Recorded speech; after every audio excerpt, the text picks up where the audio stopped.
Thank you, Ceann Comhairle. Minister, can I say that I'm delighted that you expect students with special needs to return to school on a staggered basis next week. To be honest, it's the best news that I've heard all week.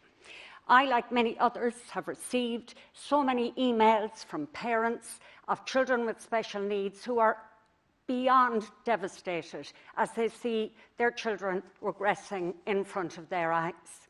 But equally, Minister, I've received many emails from teachers who are frightened, petrified about returning to the classroom. So while I am delighted about what's happening, I suppose my question to you is, what has changed? What is different to last Monday, to today, to next week? For example, are you looking at offering a vaccination to teachers who are prepared to go back into classrooms at the height of the third wave? I have written to the Minister for Health making this inquiry. Now, Minister, time and time again we are told that schools are safe. But would it perhaps be more accurate to say that schools are safer than other environments?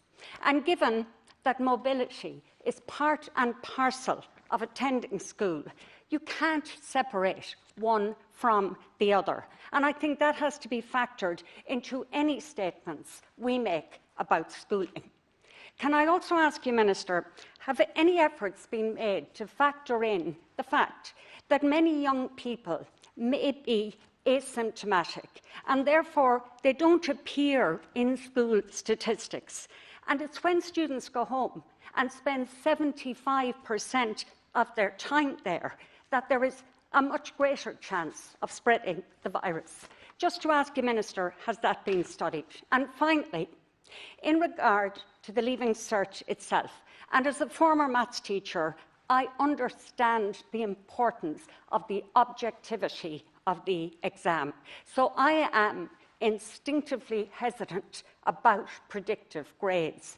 But COVID has upended everything. How can students prepare adequately without sitting mocks? Some have inadequate broadband. What about students with difficult home situations? And the fact that the current Leaving Cert students have lost so much time. So I would ask, could you at least look at some kind of hybrid model where you'd have predictive grades for orals, for practicals, for project work? And at the very least, Minister, should you not be saying to schools, prepare for predictive grades, because above all else, we need a department policy regarding consistency in predictive grades. This, for example, could include things like numbers of assignments carried out, online participation, class tests, subject-teacher collaboration, national guidelines. I fully understand, Minister, it's not your plan A, but COVID has taught us we always need a plan B.